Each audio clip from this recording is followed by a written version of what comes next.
Good morning, welcome to fast track batch. Branch account के questions कर रहे थे हम लोग। क्वेश्चन हमारा था ये वाला सिक्स, ये हो गया था हमारा सिक्स वाला। क्या सेवंथ वाला हो गया? सेवंथ कर रहे हैं हम लोग। ब्रांच के ना जितने भी स्टडी मटेरियल के क्वेश्चन मैं सॉल्व करके दिखाऊंगा क्लास में, ठीक है, ताकि आपका कॉन्फिडेंस बने। फिर ये क्वेश्चन वैसे नहीं होंगे कि हम सीधा सीधा कर ले, हमें सॉल्व करने पड़ेंगे। आइए, Sellwell who carried on retail business open a branch X अच्छा, ये 6 इलस्ट्रेशन होगी थी बाकी में ही। हाँ, ये हो गया था last. Sellwell who carried on his retail business opened a branch X on January 1, 2011, where all sales were on credit. All goods required by branch were supplied from head office and were invoiced to branch at 10% above cost. Cost में 10% जोड़ेंगे तो invoice हो जाएगा, invoice price पे है। The following were transaction, good send to branch, purchase price given है 40,000, 50,000, 60,000। ये जनवरी, फरवरी और मार्च का डाटा दिया हुआ है। Sales as shown by branch, monthly sales given है। Cash receive from debtor and remitted to head office given है। Return to head office invoice price given है। Stock of goods held by branch on 31 March 2000, यानी कि इस 31 मार्च को जो stock है वो 53,400 at invoice to branch, invoice price के ऊपर गिवन है। Record these transaction in the head office book showing balance as on 31st March 2011 and branch gross profit for the 3 months ended on that date. All working should be part of your answer. यहाँ पर कोई method नहीं लिखा हुआ कि method follow करना है। अगर आप देखो, सबसे पहले हमें देखना पड़ता है डिपेंडेंट है कि इंडिपेंडेंट है। Record this in the books of head office, head office की बुक्स में मेंटेन करना है, तो इसका मतलब it is a dependent branch. Showing balances and on 31 March balance पूछी है और ब्रांच का ग्रॉस प्रॉफिट पूछा हुआ है, ग्रॉस प्रॉफिट पूछा है, तो ग्रॉस प्रॉफिट ब्रांच एडजस्टमेंट से निकलता है, ठीक है, ब्रांच एडजस्टमेंट से निकलेगा। अगर आप डेटर मेथड फॉलो करोगे तो सीधा नेट प्रॉफिट आ जाएगा, ठीक है। All working should part of your answer. तो चलिए करते हैं, लेजर बना लेते, कौन कौन से बनेंगे देखिए।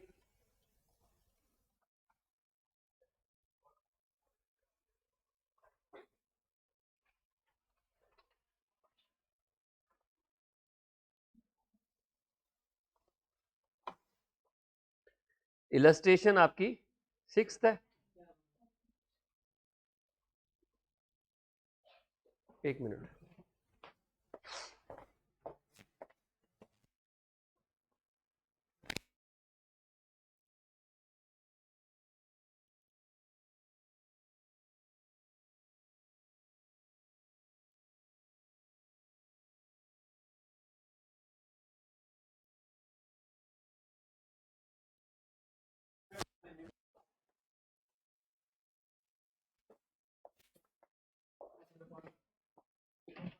चलिए, सबसे पहले branch stock account, branch debtor भी बनेगा,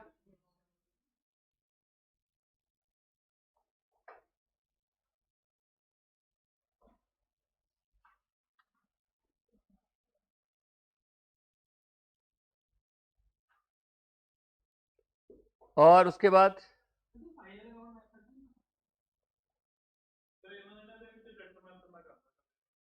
ये करेंगे हम लोग। हाँ जी बोलो। डेटर मेथड तो बनता ही नहीं है अभी, आप समझ रहे हो। ब्रांच के एक्सपेंसेस गिवन है क्वेश्चन में, तभी डेटर से कर दिया। ब्रांच एक्सपेंसेस गिवन नहीं है तो जीपी और नेट प्रॉफिट बराबर आएगा, ठीक है। चलिए ये कर लेते हैं, कोई बात नहीं, ये कर लेते हैं। और ब्रांच कैश, आंसर तो सेम ही आएगा।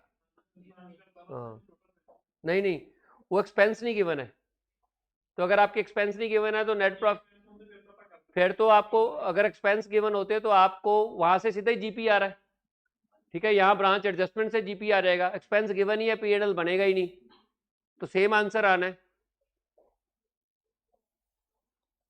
ब्रांच कैश के बाद ब्रांच एडजस्टमेंट,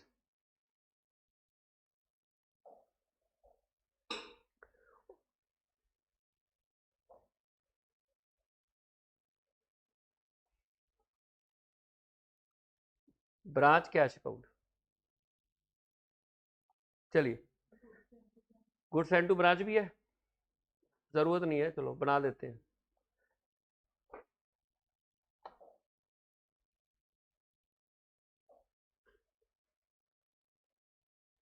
जितनी प्रैक्टिस करोगे उतने फायदे में रहोगे।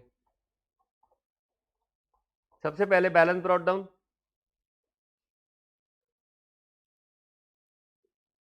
है नहीं? ठीक है। Goods received from head office, goods send to branch, invoice price पे आएगा कितना? 1,65,000। कॉरस्पॉन्डिंग एंट्री कहां जाएगी? गुड्स सेंड में भी जाएगी। Branch stock account 1 lakh. अब इसमें प्रॉफिट की परसेंटेज लोडिंग यहां हटा के एडजस्टमेंट में लेके जाएंगे, कितना आएगा? 15,000 to branch adjustment account by goods send to branch account 15,000। और नेक्स्ट एंट्री क्या है? एक एक करके एंट्री बताते जाइए, मैं पोस्ट कैश सेल है बाय ब्रांच डेटर्स, तीनों की जोड़ के बतानी है आपने, तीनों महीनों की। ब्रांच डेटर्स, हाँ जी बताइए। 1,06,000। डेटर का ओपनिंग बैलेंस तो होगा नहीं, कमेंस किया है टू ब्रांच स्टॉक अकाउंट 1,06,000। ठीक। नेक्स्ट एंट्री क्या है? Cash receive from debtor by branch cash,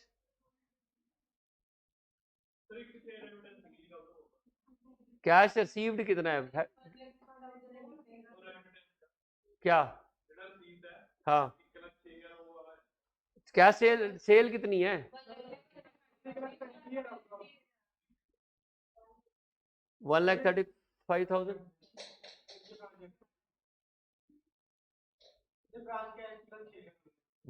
branch cash जो डेटर से मिला। नेक्स्ट एंट्री बताइए किस चीज की है? एक एक करके एंट्री। रिटर्न टू डेटर ने रिटर्न किया, अच्छा हमने रिटर्न किया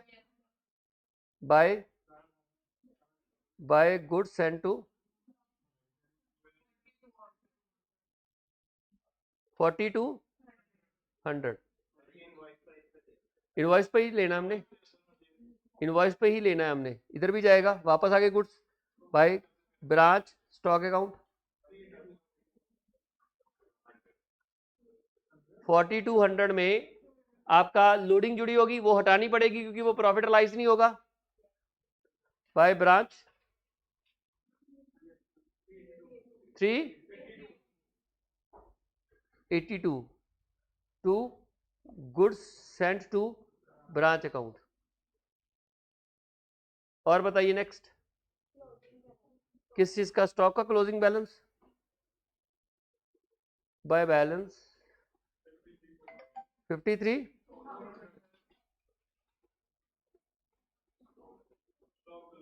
स्टॉक रिजर्व बनाएंगे इसका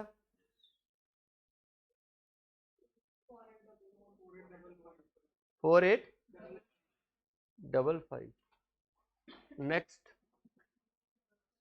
बस यही है। अब मैच कर लेते हैं, देखो ब्रांच अकाउंट मैच कर गया,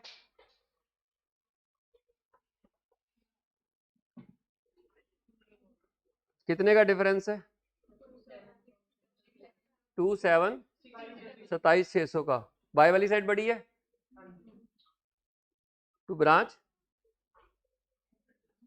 ये हुआ होगा sale price minus invoice price हुआ होगा, कि जो आपकी सेल है वो इनवॉइस प्राइस से ज्यादा होगी तभी डिफरेंस आया होगा। कितना? 27,600। और ये ब्रांच एडजस्टमेंट में जाएगा बाय ब्रांच स्टॉक अकाउंट 27,600। ठीक। ब्रांच डेटर का बैलेंस कैरी डाउन आ जाएगा कितना? 29,000 का balance carry down. Branch cash कोई ट्रांजैक्शन नहीं हुई, ब्रांच एडजस्टमेंट में जीपी आ जाएगा। है ये रेमिटेंस कर दी उन्होंने, ये इधर रहेगा ना, to branch debtors by cash account 1,06,000, ठीक।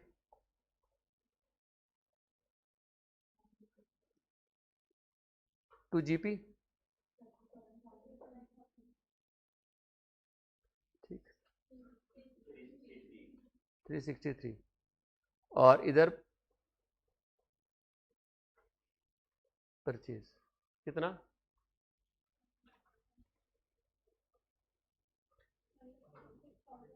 1 लाख, लो जी, ठीक है जी। चलिए नेक्स्ट क्वेश्चन।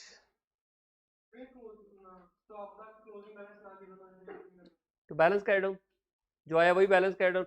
अगर स्टॉक का क्लोजिंग बैलेंस नहीं होगा तो बैलेंस कैरी डाउन, या फिर निकाल, अगर निकाल सकते हो तो निकाल लो। निकाल सकते तब होगे जब आपको परसेंटेज ऑफ सेलिंग प्राइस पता हो कि सेल प्राइस इनवॉइस प्राइस से सेल किस प्राइस पे हो रही है। जब तक आपको ये नहीं पता कि सेल जो है वो इनवॉइस प्राइस पे हुई है, उससे ज्यादा हुई है, उससे कम हुई है, तब तक आप क्लोजिंग स्टॉक नहीं निकाल सकते, ठीक है ना। अगर आपको पता है कि सेल जी हमने इनवॉइस प्राइस पर ही की है, इनवॉइस प्राइस की परसेंटेज पता है, तो आप क्लोजिंग स्टॉक निकाल लोगे। लेकिन अगर आपको उन्होंने बोल दिया सेल इतने की हुई है, और अगर क्वेश्चन में ये लिखा नहीं है कि सेल इनवॉइस प्राइस पर हो रही है, तो इसका मतलब सेल इनवॉइस प्राइस से ज्यादा भी हो सकती है और कम भी हो सकती है, तो आप वहां पर क्लोजिंग स्टॉक नहीं निकाल पाओगे। तो बैलेंसिंग फिगर ही क्लोजिंग स्टॉक होगा, समझ रहे हो ना। फिर स्टॉक अकाउंट वर्किंग नोट में बना के नहीं निकल आएगा आपका। और अगर सब सही चल रहा है फिर तो डिफरेंस आएगा नहीं, तो बैलेंसिंग फिगर ऑटोमेटिकली स्टॉक आ जाएगा। यहां ना स्टॉक की प्रॉब्लम नहीं होती क्योंकि स्टॉक अकाउंट ऑलरेडी बन रहा है। वैसे भी अगर आप वर्किंग नोट में भी स्टॉक कैलकुलेट करोगे तो बैलेंसिंग फिगर को स्टॉक ट्रीट करो, तो यहां ऑलरेडी बैलेंसिंग फिगर आ गई, तो स्टॉक ही आएगा। अगर कोई और तरीके से स्टॉक नहीं निकाल सकते तो बैलेंसिंग फिगर होगा। चलिए question number 7, 8th। Hindustan industries Mumbai has a branch in Kochi to which office goods are invoiced at cost plus 25%. Invoice price पे भेज रहे हैं। The branch sell both for cash and for credit. Branch expenses are paid direct from head office. Dependent branch है, and branch has to remit all cash received into head office bank. सारे खर्चे वो पे कर रहे हैं और सारे का सारा कैश रेमिटेंस आ रहा है। डेटर मेथड बोलेगा मेरे को लग रहा है। From the following detail relating to calendar year 2011, prepare the accounts in head office ledger and ascertain the branch profit. Branch does not maintain any books but send weekly return to the head office. तो बताओ debtor method follow करेंगे, stock and debtor की जरूरत ही नहीं है। अच्छा ये बोला हुआ है, चलो ठीक है। आइए लेजर बने हुए हैं, अगर मैं लेजर बनाऊंगा तो इतना टाइम नहीं है हमारे पास, मैं एंट्री पोस्ट टिक मारते जाएंगे, है ना। सारे लेजर बने, देखो स्टॉक अकाउंट का बना, एडजस्टमेंट अकाउंट का बना हुआ है, गुड्स एंड का बना हुआ है, और ब्रांच डेटर का बना, ब्रांच एक्सपेंसेस का बना हुआ है, और ब्रांच का प्रॉफिट लॉस बना हुआ है, ठीक है। चलिए सबसे पहले आपके पास ओपनिंग बैलेंसेस होंगे, जो जो एंट्रीज गिवन है उसके हिसाब से चलते हैं, ठीक। Good receive from head office at invoice price, तो ब्रांच स्टॉक में आएगा 6 लाख, गुड सेंट में आएगा 6 लाख, और सेकंड एंट्री इसके ऊपर 1 लाख की 1,20,000 का प्रॉफिट जुड़ा होगा, उसकी हम लोग ब्रांच एडजस्टमेंट में एंट्री भी डालेंगे, ठीक है, गुड सेंट से। तो दो एंट्रीज होंगी, ये आपका 6 लाख, ठीक, और ब्रांच एडजस्टमेंट गुड सेंट में ये आपका 6 लाख, और इसमें जो प्रॉफिट है यहां से हटा के ब्रांच एडजस्टमेंट में लेके जाएंगे, ये हो गया और ये हो गया, ठीक। Next entry return to head office at invoice price, इसी एंट्री को रिवर्स कर देंगे, ठीक है। स्टॉक में से बाय वाली साइड में by good sent to branch, good sent में टू वाली साइड में आ जाएगा, और लोडिंग हटा देंगे, ठीक है जी। 12,000 ये आ गया ब्रांच, ये रहा 12,000 यहां पर, और इसकी लोडिंग हटा दी 2,400, ठीक। चलिए नेक्स्ट, उसके बाद स्टॉक ओपनिंग गिवन है 60,000 का, opening stock balance brought down आएगा और इसका स्टॉक रिजर्व भी आएगा, ठीक है, ये रहा बैलेंस ब्रॉट डाउन और ब्रांच एडजस्टमेंट में इसका स्टॉक रिजर्व 12,000, ठीक है जी। उसके बाद सेल कर रहे हो आप, सेल इन ईयर, आप कैश सेल भी कर रहे हो क्रेडिट सेल भी कर रहे हो, तो branch cash account debit to, अच्छा एक चीज और ध्यान देना, branch expenses are paid direct from head office and branch has to remit all cash received into the head office bank, received into head office bank, ठीक है। Cash cell तो branch cash account debit, या सीधा cash account भी कर सकते हो क्योंकि ब्रांच कैश से भी तो उन्हीं के पास आना है पैसा, तो आप सीधा कैश अकाउंट भी डेबिट कर सकते हो टू ब्रांच स्टॉक, ठीक है, बैंक अकाउंट में डाल दिया सीधा ही खुद ले लिया। और दूसरी entry of course bank account तो बनाया नहीं होगा ना यहाँ पर, ऑफ कोर्स मैं अपना बैंक ये तो ब्रांच का ही बनाऊंगा, ठीक है। और क्रेडिट सेल 3,60,000 की तो ब्रांच डेटर, ठीक है, टू ब्रांच स्टॉक, और ब्रांच डेटर होंगे यहाँ पर, ठीक। उसके बाद नेक्स्ट एंट्री है हमारे पास सन्ड्री डेटर, ओपनिंग बैलेंस आपके पास गया ना 72,000 का, तो डेटर का बैलेंस ब्रॉट डाउन हो गया, डेटर का बैलेंस ब्रॉट डाउन हो गया 72,000 का। उसके बाद हाँ जी, कैश रिसीव फ्रॉम डेटर, तो बाय बैंक कर लो सीधा ही, कैश रिसीव फ्रॉम डेटर सीधा ही हेड ऑफिस के पास जाएगा, ठीक है, उसने बोला ही है 3,20,000 बाय डेटर में बाय बैंक। अब ब्रांच कैश का अलग से लेजर बना के भी इस एंट्री को रूट कर सकते हो, ठीक है। तो ये रहा आपके पास 3,20,000। नेक्स्ट, उसके बाद discount allowed to debtors, branch expense में जाएगा, ठीक है, ब्रांच एक्सपेंस डेबिट हो जाएंगे और टू ब्रांच डेटर्स सीधे पीएनएल में ले गए हैं, एक्सपेंस का खाता बनाया ही नहीं, 6,000, ठीक। उसके बाद बैड डेट इन ईयर, सेम पीएनएल में लेके गए, ब्रांच डेटर में 4,000 और ये देखो पीएनएल में, ठीक। उसके बाद sales return, sale return branch stock में वापस आएगा और डेटर कम होंगे, branch stock account debit to branch debtors, कितनी अमाउंट है 8,000, ये 8,000 की एंट्री होगी और डेटर में जाके ये बाय वाली साइड एंट्री आ जाएगी, ठीक। नेक्स्ट आपका आ जाएगा कैश रिसीव फ्रॉम डेटर्स, हो गए sorry, rent rate taxes at branch, तो ये तो इनको डेबिट किया होगा टू बैंक किया होगा, ठीक है, इनको डेबिट किया होगा, एक्सपेंस में डाला होगा टू बैंक किया होगा, बैंक क्यों किया, क्योंकि ब्रांच सारे सीधा पे कर रहा है वो, ठीक है, हेड ऑफिस सीधा पे कर रहा है, क्लियर, ठीक। और फिर ये नेक्स्ट, उसके बाद सैलरी वेजेस बोनस, ये भी सीधा ही expense to branch to bank, sorry, ठीक है। उसके बाद ऑफिस एक्सपेंसेस टू बैंक,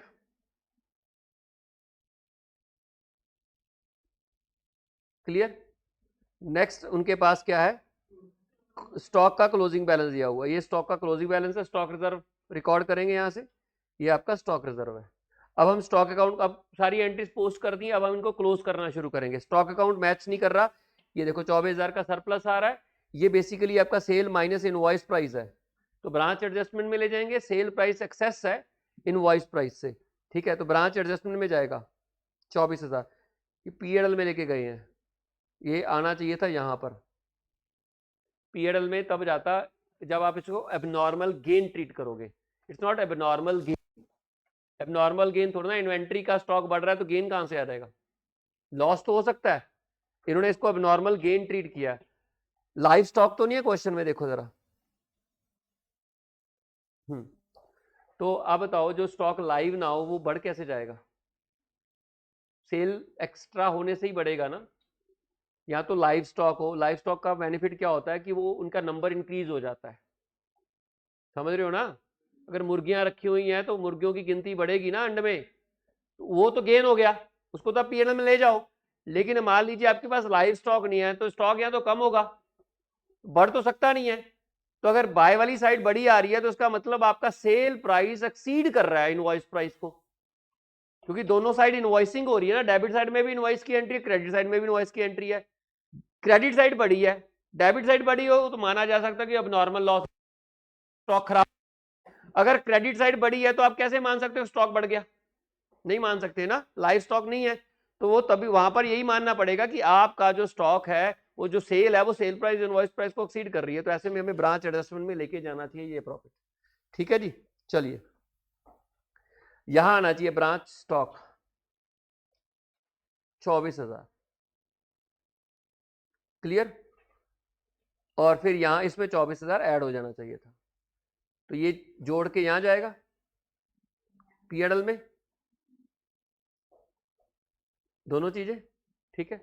उसके बाद goods and to branch close करोगे परचेज या ट्रेडिंग के साथ, क्लोज हो गया। उसके बाद ब्रांच डेटर का क्लोजिंग बैलेंस आएगा, बैलेंसिंग फिगर आएगी, और ब्रांच एक्सपेंसेस को पीएनएल में डाल देंगे, और ब्रांच एक्सपेंसेस यहाँ पीएनएल में आएगा तो आपके पास ब्रांच का प्रॉफिट आ जाएगा। ठीक है जी, this is all about this question. इसके बाद लास्ट क्वेश्चन बचा है इसका, बाकी एक्सरसाइज प्रैक्टिस क्वेश्चन होंगे, तो ये हम कल की क्लास में क्वेश्चन करेंगे। उसके बाद हमारी जो ब्रांच होंगी वो इंडिपेंडेंट ब्रांचेस शुरू हो जाएंगी।